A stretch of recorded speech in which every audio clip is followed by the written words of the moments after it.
me tunes. Wonder, boss Gotti, Babalasha. Yes, Bana. Morning you zimbisa. Asimajina kukupikisa. Nigade, maguti pese bono gata. Maguna kundona kungemata. Asibajo kwa diniri fata. Ayurata. Tufuti wataiwante. Nyangwe wajiwanza zimachante. Chino bunza babati vante. Anakuza mbida amunga mubate. Magata mboda kundikata. Asimega wana kutia magandikate. Magata mboda kundibata. Nangana wachuna kutia mana mate. Amanga ni misi. Saka kweze ni nwenda.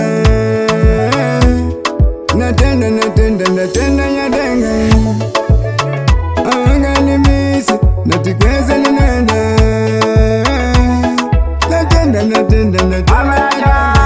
Siya seguni shora sombo dariga. Rakunge puchunta nariga. Munongona kutavasku dariga. Tinenge tokete saka vargu paniga. Nenga nagana matira. Kama zangu mariga wachindivira. Moto wangu uchipira. Saka makungo unanda kunge shakira. Makambera kunge samiti. Saka namupiga somiti. Tezo budidine quality. Saka mamweweze makungo tsambiti. Amanga ni misi. Saka kweze ni nwenda. Natenda nyadenga. Amanga ni misi. Natikweze ni nwenda. Natenda. Mbare. Ukada kunoenda kwa mtare. Bamwe vachidetsera chinoi. Bamwe vakuda kunobudira karoi.